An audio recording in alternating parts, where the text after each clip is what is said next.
எல்லாரும் ஏமாந்துட்டோம்க்கா. எல்லாம் மொத்தமா அவன் கைக்கு போயிடுச்சு. எந்தெந்த சொத்துல பங்கு இருக்குன்னு லிஸ்ட் போட்டு சொல்றான்க்கா. அப்பதான் எந்திரிச்சா மட்டும்தான் ஏதாச்சும் செய்ய முடியும். இல்லனா மொத்தமா போயிடும்க்கா.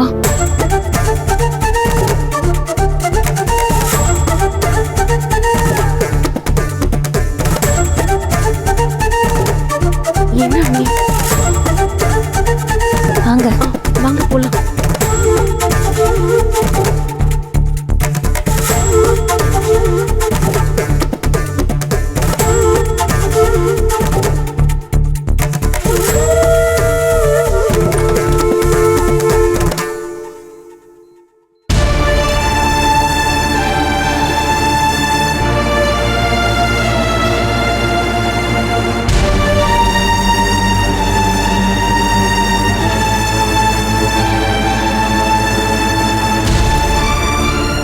தோத்துட்டோம் அப்பத்தா. நம்ம தோத்துட்டோம். எல்லாம் போச்சு. நீங்க என்னெல்லாம் நினைச்சீங்களோ அது எதுவுமே நடக்காம போயிடுச்சு. அந்த ஜீவானந்தம் நல்லவன் இல்ல அப்பத்தா. நம்மளை ஏமாத்திட்டான். உங்க சொத்து எல்லாத்தையும் புடுங்கிட்டான். தோத்துட்டோம். நம்ம தோத்துட்டோம் அப்பத்தா. நம்ம தோத்துட்டோம்.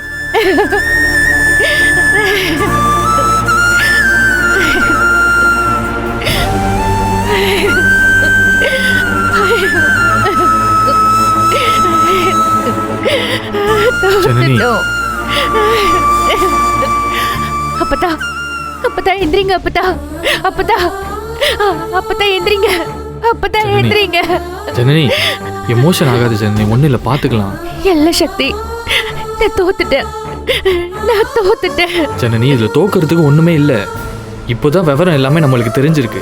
இதுக்கு மேல என்ன பண்ணணுமோ அதை பண்ணுவோம். நீ இப்படி உடஞ்சு போகாத ஜனனி, பார்க்கவே கஷ்டமா இருக்கு.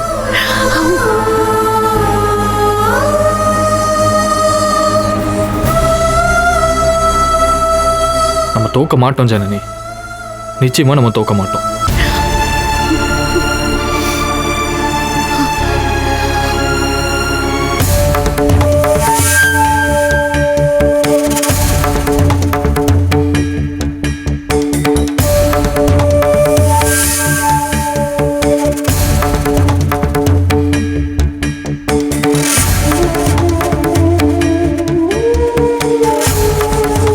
இந்தாங்க தம்பி.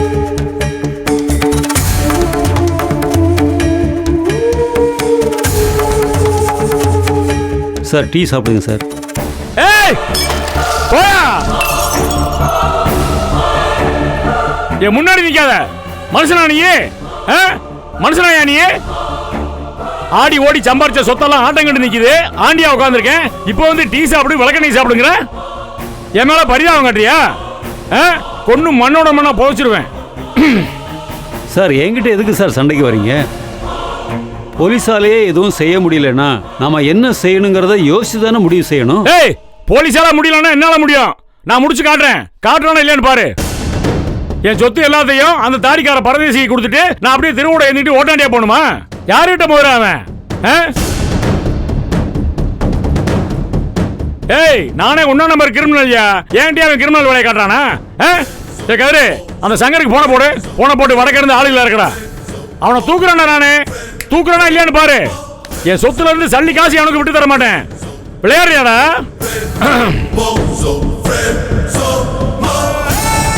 தம்பி இருங்க இருங்க. என்ன சார், ஆத்திரக்காரனுக்கு புத்தி மட்டும்னு சொல்லுவாங்க. நீங்க இப்ப யோசிக்கிறது எல்லாமே தப்பா தான் சார் இருக்கு. என்ன தப்பு? என்ன தப்பு? தப்புங்கிற போலீஸ் என்ன சொன்னாங்க மறந்து போச்சா? அவங்களுக்கு எல்லா இடத்துலையும் ஆளுங்க இருக்கு சார். உங்களையே குண்டு கட்டா தூக்கி வெளில போடுற அளவுக்கு அவங்களுக்கு தைரியம் இருக்குன்னா அவங்க எல்லாத்தையும் பார்த்து ஸ்டடி பண்ணி நீங்க எந்த ரூட்ல எல்லாம் போவீங்கன்னு அலசி ஆராய்ச்சி தான் சார் இப்படிலாம் செஞ்சிருப்பான். அதுக்கு என்ன செய்யலாம்? நான் போற எல்லா ரூட்டையும் க்ளோஸ் பண்ணிட்டு விட்டத்தை தூக்கு மாட்டி தொங்கட்ட. அதுதான் செய்யணும், வேற வழி இல்லை சார். அவன் வந்து உட்கார்ந்து இருக்கிறதே உங்க அப்பத்தா கிட்ட ஃபோர்ஜரி பண்ணி வாங்கின கைநாட்டை வச்சு தான். அதை மட்டும் நம்ம ஃபோர்ஜரின்னு ப்ரூவ் பண்ணிட்டோன்னு வச்சுக்கோங்க, அடுத்த செகண்ட் அவனை தூக்கி வெளியில போட்டுடலாம். அதுக்கு முதல்ல உங்க அப்பத்தாவை எழுப்புற வழியை பாருங்க. ஆமா, அப்பத்தாவை எழுப்பி உட்கார வச்சு அவளுக்கு பால் சோறு ஊட்ட சொல்றியா? அன்னைக்கு கொடுத்த 5 லட்சம் ஓவாய்க்கு இன்னைக்கு மனுஷனுக்கு என்னென்ன குறைச்சல் கொடுக்குறாவ? அப்பத்தாக்கு இந்த மாதிரி எவனோ ஒருத்தன் வந்து கை நாட்டு எடுப்பான்னு தெரியுமாண்ணே? ஞானா, முதல்ல கொடுத்து தோச்சிருக்க வேண்டியானப்பா. நான் தான் மரியாதை கேட்டேன்ல, பணம் தாரேன்னு சொன்னேன்ல, அதெல்லாம் விட்டு போட்டு பையில எடுத்து கக்கத்துல வச்சுக்கிட்டு கார் எடுத்துக்கிட்டு அவனை பார்க்க போறேன் இவனை பார்க்க போறேன்னு ஊர் சுத்தினால இப்ப விஷயம் எப்படி வெளியே வச்சுன்னு தெரியல. எவன்கிட்டயே போய் எவன் மூலமாவோ எவன்கிட்ட லீக் ஆகி இப்ப எவனோ வந்து உட்காந்துருக்கான் கம்பெனில. நம்ம வந்து ரோட்ல உட்காந்துருக்கோம். நிலைமையை பாத்தியா? பாவ கொடுமை. அந்த கிழவி கூட தினம் சண்டை பிடிச்சாலும் கிழவி கைக்குள்ள இருக்கா, சொத்து கைக்குள்ள இருக்கு, அவன் மண்டையை போட்டதுக்கு அப்புறம் சொத்து நமக்கு தான் வரப்போகுது நிம்மதியா இருந்தேன். இப்ப அந்த கௌதம்னு ஒரு தருதலை பைய, அந்த 2 ராங்கிய, அப்புறம் அந்த தாடிக்காரன் அவன் யாரு தோழரா, இவங்க எல்லாம் நம்ம சொத்துக்கு சொந்தம் கொண்டாடுறாங்க. இந்த கொடுமை எங்க போய் சொல்ல? லிஸ்ட் போறான் லிஸ்ட். அடுத்து ஒவ்வொன்றா வந்து நிக்க போறான். நினைச்சாலே நெஞ்சு அடைக்குது. எனக்கு ஏதாவது ஒண்ணு வந்து செத்து போயிட போறேன்னு பயமா இருக்கு. அதுக்குள்ள ஏதாவது ஒண்ணு பண்ணி அவனை கையை காலை உடைச்சு மொத்தமா படுக்க போடணும். போடுறனா இல்லையான்னு மட்டும் பாரு. சும்மா வந்துடலங்க சொத்துன்னு சோகமா. ஒவ்வொரு ஃபேக்டரியும் கட்டும் போது செங்கல் சிமெண்டோட சேர்த்து ரத்தத்தையும் கலந்து கட்டிருக்கேன். அதெல்லாம் கொண்டு போய் என் வாயிலே போட்டுட்டு கிளவி நிம்மதியா படுத்து கிடக்கா வீட்டுல மல்லாந்து. அவளை போய் தட்டி எழுப்பி எனக்கு ஒரு முடிவை சொல்லிட்டு படுன்னு நான் போய் கெஞ்சணுமா? அது மட்டும் பத்தாது சார். அவங்க முழுசா முழிச்சு கேஸை போட்டு கோர்ட்ல ப்ரூஃப் பண்ற வரைக்கும் அந்த ஜீவானந்தம் சும்மா இருக்க மாட்டான். அதுக்கு இப்பவே ஒரு முடிவு கட்டணும்னா உங்க வீட்டு பொம்பளைங்களால தான் முடியும். அங்கே வச்சு பார்த்ததுல எனக்கு ஒரு விஷயம் கிளியராக புரிஞ்சுது சார். அது வரைக்கும் வாயால் பேசிக்கிட்டு இருந்தவன் அந்த பொண்ணு மேலே கை வைக்க போனதும் துப்பாக்கி எடுத்து சுட்டான்ல, அவங்கிட்ட லேடிஸ் சென்டிமெண்ட் இருக்கு சார். உங்கள் வீட்டு பொம்பளைங்களை மோத விடுங்க சார். அவங்கள முன்னாடி தள்ளி விட்டு நீங்கள் பின்னால் இருந்து நூலை மட்டும் பிடிச்சிக்கிட்டு பொம்மலாட்டம் நடத்துங்க சார். உங்களை எதிர்த்துக்கிட்டு உங்க தங்கச்சி கல்யாணத்தை நடத்தியே தீர்வோம்னு உறுதியா இருந்தாங்கல்ல, இப்போ அவங்கள உங்க பக்கம் நிக்க சொல்லுங்க. யோ யோ யோ ஒத்தியா நீ வாய. சேலை கட்டினவங்களை வச்சு சாதிக்க வேண்டிய அவசியம் தேவையே இல்லை. அவங்கள நான் ஒத்தாளா முடிச்சு காட்டுறேன். சார் தெரியும் நீங்க முடிச்சிருவீங்க, அப்புறம் நீங்க ஜெயிலுக்கு போயிருவீங்க. அவன் மொத்த சொத்தையும் கையில் எடுத்துக்கிட்டு உங்க அண்ணனுக்கு டாட்டா சொல்லிட்டு போயிட்டே இருப்பான். எதையுமே யோசிச்சு செயல்படுறது தான் புத்திசாலித்தனம். இப்படி குதிச்சா மொத்தமும் போயிடும் சார். அவங்க ஜீவானந்தத்தோட சண்டை போடுவாங்களோ, இல்லை தாலி சென்டிமெண்ட்டை காட்டி காலில் விழுவாங்களோ, இல்லை சட்ட போராட்டம் நடத்துவாங்களோ, என்ன வேணால் பண்ணட்டும் சார். சொத்து மட்டும் நம்ம கைக்கு வரணும், அவ்வளோதான் நமக்கு தேவை சார். அதெல்லாம் செய்ய மாட்டாங்க சார். ஏற்கனவே திமிரு பிடிச்சிக்கிட்டு ஆளுக்கு கண்டபடி பேசிட்டு திரிகிறாளுங்க சார். இப்போ இந்த சொத்துக்காக தான் அவங்க கிட்ட போய் பேசுறோம்னு தெரிஞ்சா தலைக்கு மேலே ஏறி உட்காந்துருவாளுங்க. செய்யணும், அவங்க தான் செஞ்சாகணும். செய்ய வைக்கிறேன் பாரு. இந்த ஜனனிங்கிறவ நம்ம அப்பத்தாவை தூண்டி விட்டு நம்ம பொண்டாட்டிமார்கள் எல்லாத்தையும் தூண்டி விட்டு இவ்வளவு பெரிய வேலை பார்த்துட்டால, பார்த்து நம்மளை நடுத்தரவு வந்து உட்கார வச்சால, அவ செஞ்சதை அப்படியே திருப்பி செய்யறேன் பாரு. நம்ம வீட்டு பொம்பளையில வச்சு ஜனனியை பிடிச்சி அந்த போன சொத்தை திருப்பி கொண்டு வர போறேன். ஜனனியால போன சொத்து திருப்பி ஜனனியாலே வரப்போகுது பாரு. நடத்தி காட்டுறனா இல்லையான்னு பாரு. நீ யார்கிட்ட வந்து வேலையை காட்டுறாளுங்க?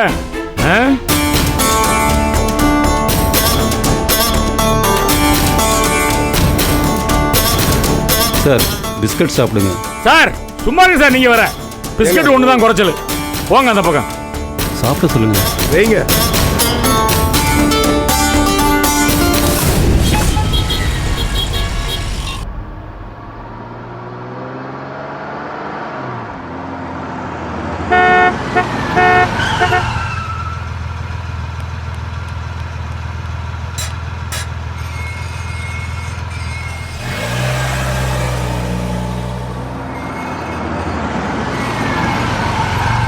அண்ணி,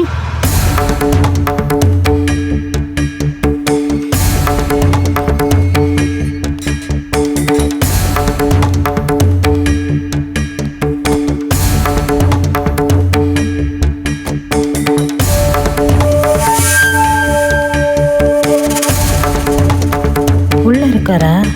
தெரியலையே.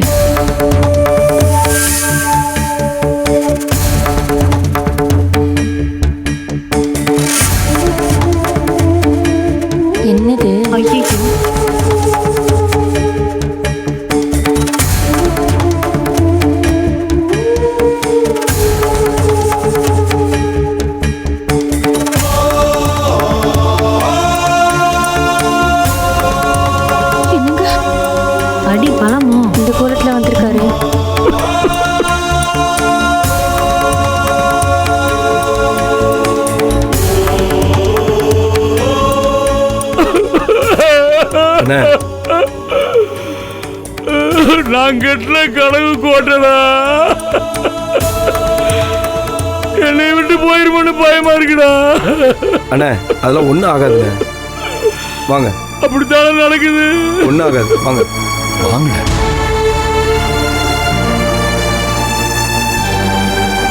மாமா ஏன் இப்படி வரீங்க? வாய மூடி. இருடா. வேண்டாம்டா கதிரு, உள்ள போலாம்.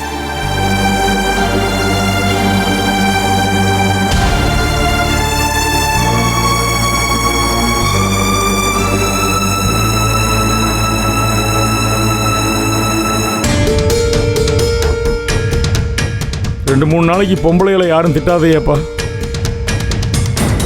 என்ன ஜனனி இப்படி வந்திருக்காங்க? என்னாச்சு இருக்கு தெரியல. சரி வாங்க நடக்குது, பார்க்கலாம் வாங்க. விடுங்கடா.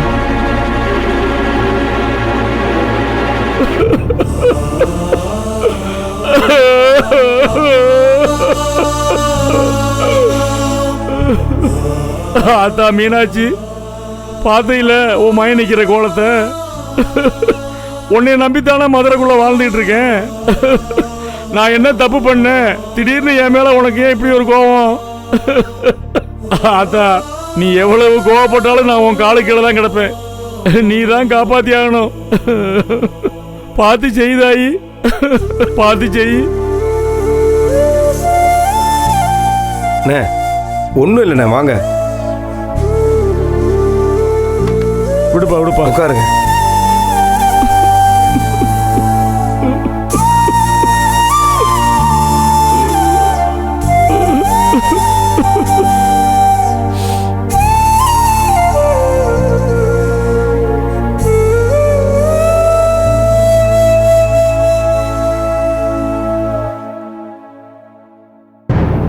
ஏம்மா குடிக்க கொஞ்சம் தண்ணி விடுங்கம்மா, நெஞ்சு அடைக்குது. போய் எடுத்துட்டு வா போ. போங்க. நல்ல வேலைக்கு நான் இந்த கோலத்தில் இருக்கிறத எங்கள் அம்மா பார்க்கல. பார்த்துருந்தா அப்படியே நெஞ்சு பிடிச்சி உட்காந்துருக்கும். ஆண்டவனா பார்த்து அவளை காசிக்கு அனுப்பிட்டேன்.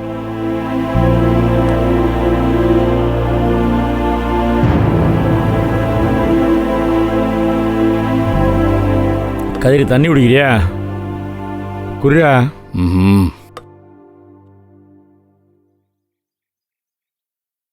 அவளங்கம்மா ஈஸ்வரியை காணா? ஆ, அங்கே இருக்கியா?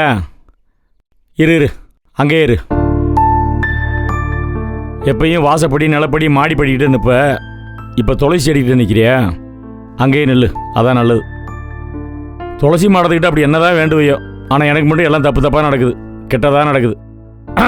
இனிமேலாவது நல்லதா வேண்டு.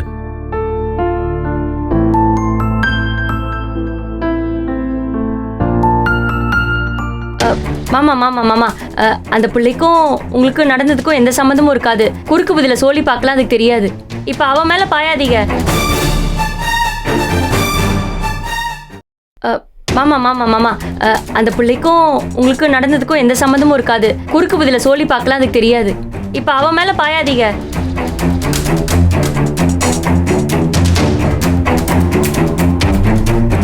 மாமா அந்த ஜீவானந்தம் யாருன்னு தெரியாம தான் நாங்களே புலம்பிக்கு இருந்தோம். அதுதான் அவளும் சொல்லிக்கிருந்தா. சத்தியமா அவளுக்கும் ஜீவானந்தம் யாருன்னு தெரியாது. அவளுக்கும் உங்க சொத்து போனதுக்கு எந்த சம்பந்தமும் இல்ல. ஏமா நானே குழஞ்சு போய் நிற்கிறேம்மா. அவளை ஒன்றும் செய்ய மாட்டேம்மா. அவள்கிட்ட பேசுறதுக்காக தான் வரேன். நீங்கள் கொஞ்சம் பேசாமல் இருக்குமா, ஒன்றும் செய்ய மாட்டேம்மா அவளை. ஏம்மா அங்கே வச்சு என்னம்மா சொன்ன நீ? அந்த ஜீவானந்தம் வர்ற வரைக்கும் என்ன பேச்சு பேசுனேன்? ஆ, அந்த ஜீவானந்தம் என்னோட ஆள்னு பேசுனே இல்லை? அங்கே நடந்ததெல்லாம் பார்த்தே இல்லை? என்னை குண்டு கட்டா தூக்கி வெளியே போட்டாங்க, பார்த்தே இல்லை? என் மேலே கொஞ்சம் கூட இறக்க முடியல உனக்கு? இதுக்கு மேலே உன்ட்ட என்ன சொல்கிறது எனக்கு தெரியல. உன்கிட்ட பேசி என்ன ஆக போகுது? உட்காருங்க. அந்த ஆண்டவன் தான் கண் திறக்கணும். கதிரு, டேய், என் தம்பி அஞ்சாத சிங்கம். கையை காட்டோம்னா 10 பேர் அடிச்சுட்டு வந்து நிற்பான். அவன் அடித்து சட்டையை கழிச்சு விட்டாங்க.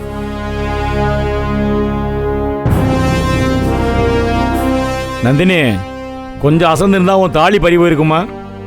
நல்ல வேளைக்கு தாலியை காப்பாற்றிக்கிட்டேன். என் கண்ணு முன்னாடியே என் தம்பிமார்களை வெளுவெளுன்னு வெளுத்தாங்க. என்னால் ஒன்றும் செய்ய முடியல. பெரிய ரவுடி கும்பல்மா அது. நம்ம ஆஃபீஸில் வந்து உட்காந்துட்டு வெளியே போக மாட்டேங்கிறாங்க. நம்ம ஆஃபீஸ் இல்லை மாமா, உங்கள் ஆஃபீஸு. இனிமே அது என் ஆஃபீஸ் இல்லைன்னு ஆயிடுச்சுமா. அந்த ஜீவானந்தம் துப்பாக்கி எடுத்து சுடுறேன் சொல்லிப்பால ஜனனி எல்லாத்தையும். கேட்டா சட்டப்படி நடவடிக்கை எடுங்கிற அந்த தாடிக்காரன். நானும் எத்தனையோ ரவுடி பயல்கள் பார்த்துருக்கேம்மா மதுரைக்குள்ள. ஆனால் இவங்க ஒரு தினுசா இருக்காங்கம்மா. அடே எங்க அப்பா, அங்கே நடந்த காட்சியை பார்க்கணுமே நீங்கெல்லாம். சக்தி, இதில் என்னப்பா நியாயம் இருக்கு? இதில் என்ன சட்டம் இருக்குப்பா? எல்லாத்துலேயும் ஒரு நியாயம் பேசுவீங்களே நீயே சொல்லுப்பா. இதில் என்ன நியாயம் இருக்கு? எல்லாம் அநியாயம். இப்போ புரிஞ்சு போச்சுப்பா. இதில் இருக்கிற சகலமும் விளங்கி போச்சுப்பா. அண்ணா, இவ டிராமா பண்றானே. அந்த கௌதமும் அங்கதானே நின்னா. இவ தானே எல்லாத்தையும் செஞ்சிருக்கா. ஏய் கதிரு, உட்கார்றா நீயே. இத்தனை வாங்கி அடங்குறானா பாருங்க. உட்காருங்கிறேன்ல, உட்காரு. கோவப்படக்கூடாதுப்பா, பொறுமையாக இருந்து காரியம் சாதிக்கணும். சொன்னா கேளு, உட்காரு. உட்காரப்பா, கத்தாத, சத்தம் போடாத முதல்ல. எனக்கு இந்த துப்பாக்கி சத்தத்தை கேட்டதுலேருந்து எந்த சத்தமே காதில் விழுக மாட்டேங்குது. அது மட்டும் தான் திருப்பி திருப்பி டம்மு டம்முன்னு கேட்டுக்கிட்டு இருக்கு காதில். கொஞ்சம் அமைதியா இரு, நான் பேசிக்கிறேன். யாரும் எதுவும் பேசாதையே. ஜனனிங்க பாருமா, ஜீவானந்தத்துக்கும் உனக்கும் சம்மந்தம் இல்லைன்னு ஜீவானந்தமே அங்கே வச்சு சொல்லிட்டேன். நான் அதை நம்புகிறேன். ஜீவானந்தத்துக்கும் உனக்கும் சம்மந்தம் இல்லை, ஜீவானந்தத்துக்கு எனக்கும் சம்மந்தம் இல்லை. அப்போ அந்த ஜீவானந்தம் யாரு? அப்பத்தாவுக்கு தூரத்து உறவா? ஜனனிங்க பாருமா, ஜீவானந்தத்துக்கும் உனக்கும் சம்மந்தம் இல்லைன்னு ஜீவானந்தமே அங்கே வச்சு சொல்லிட்டேன். நான் அதை நம்புகிறேன். ஜீவானந்தத்துக்கும் உனக்கும் சம்மந்தம் இல்லை, ஜீவானந்தத்துக்கு எனக்கும் சம்மந்தம் இல்லை. அப்போ அந்த ஜீவானந்தம் யாரு? அப்பத்தாவுக்கு தூரத்து உறவா? அண்ணே, நமக்கெல்லாம் தெரியாமல் எப்படி உறவு வரும்? தெரியலையேப்பா. அந்த கிழவி எத்தனையோ ரகசியங்களை முழுங்கிட்டு படுத்து கிடக்கா. அதே மாதிரி இதுலேயும் ஏதோ ரகசியம் இருக்குமோன்னு எனக்கு சந்தேகம் வருது. இல்ல, அப்படி எதுவும் இல்ல. நான் கம்ப்ளீட்டா விசாரிச்சுட்டேன். அப்ப அவன் யாரு? அப்பதான் கையெழுத்து போட்ட பத்திரத்தை எடுத்து நீட்டினான்ல, அது எப்படி? அண்ணே, அப்பதான் மிரட்டி கிரட்டி கையெழுத்து வாங்கியிருப்பாங்கண்ணே. இருக்கலாம்ப்பா, யாரு கண்டா? நிச்சயத்தில் வச்சு நம்ம கையெழுத்து காட்டோம் அப்பதாட்ட. அங்கே திருன்னு முழிச்சா இவன் மிரட்டிருப்பேன் அப்பத்தாவை. நம்மளையோ துப்பாக்கி எடுத்து சுடுறேன், அப்பத்தாவை லேசில் விட்டுருப்பானா? மிரட்டிருப்பேன், அரட்டியிருப்பேன், உருட்டியிருப்பேன். அது பயந்துக்கிட்டு கையெழுத்து போட்டு கொடுத்துருக்கோம். இன்றைக்கி வந்து அது நம்மளை முட்டிக்கிட்டு நிற்கிது. இந்த ஜீவானந்தங்கிறவனை பற்றி அப்பத்தா அப்பயே என்கிட்ட உடச்சி சொல்லியிருந்துச்சுனாக்க அவன் எங்கே இருந்தாலும் தேடி கண்டுபிடிச்சா அவனை உண்டு இல்லைன்னு பண்ணியிருப்பேன். அது சொல்லாமல் விட்டுருச்சு. இப்போ எல்லாம் கைமீறி போயிடுச்சு. சொத்து பூரா போச்சுமா கையை விட்டு. அதுதான் உங்ககிட்ட ஒரு 60% இருக்குல்ல, அப்புறம் என்ன? அதெல்லாம் ஒரு வெங்காயமே இல்லைம்மா. நீ வரல, பேசாம இருமா. இந்த ஆடிட்டரை நம்பி அவர் பின்னாடி போனேன். அவர் எதையோ பிச்சு பிச்சு எழுதி, எனக்கும் புரியாமல் அவருக்கும் புரியாமல் என்னத்தையோ எழுதி தத்தக்கா புத்தக்கான்னு குழப்பி என்னத்தையோ பண்ணி அந்த 40% அப்படியே அப்பத்தா பக்கம் போயிடுச்சு. நம்ம சொத்துலேயே 40% தான் அதிகமாக. அது இப்போ தான் தெரியுது நமக்கு. அதுவும் அப்பத்தா பக்கம் போயிடுச்சு. இப்போ நம்ம மைனாரிட்டி, அவங்க மெஜாரிட்டி அப்படி இருக்குது. காத்திருந்தவன் பொண்டாட்டியே நேற்று வந்து கூட்டு போன கதையாக இருக்குது. எல்லாம் கம்பெனியில் வந்து உட்காந்துட்டாங்க. இனிமேல் கம்பெனியில் அவங்க வைக்கிறது தான் சட்டம். அவங்க தான் கோலம் வச்ச போகிறாங்க. நான் அடித்து பிடிச்சி வேர்வை சிந்தி சம்பாரித்த கம்பெனி அது. என்னை தூக்கி வெளியே போட்டாங்க. இப்படியெல்லாம் நடக்கும்னு நான் நினைக்கவே இல்லைம்மா. ஏதோ எல்லாரும் உட்காந்துருப்பாங்க, போய் பேசணும்னாக்க புரிஞ்சுக்கிட்டு வெளியே போயிடுவாங்கன்னு நினச்சி போனோம். உள்ளே போய் பார்த்தா 2 பேர் தான் வராங்க. தம்பியை அடித்து சமாளிச்சுடுவாங்கன்னு பார்த்தா முதுன்னு சாரசாரையாக வராங்க. 40 பேர் வந்துட்டாங்க. எப்படி சமாளிக்கிறது நாங்கள்? அவங்க வாட்டில் உள்ளே பூந்து அடிக்கிறாங்க. நம்ம சொத்து பூரா சேதாரம் இல்லாமல் நம்ம கைக்கு வரணுமா? அப்பத்தா பங்கு விஷயத்தில் நியாயப்படி அப்பத்தாவுக்கு என்ன சேரணுமோ அதை நான் கொடுத்துட்றேன். ஊர் பேர் தெரியாத எவனோ ஒரு களவாணி பை கைக்கு அது போயிடக்கூடாது. அதான் முக்கியம்.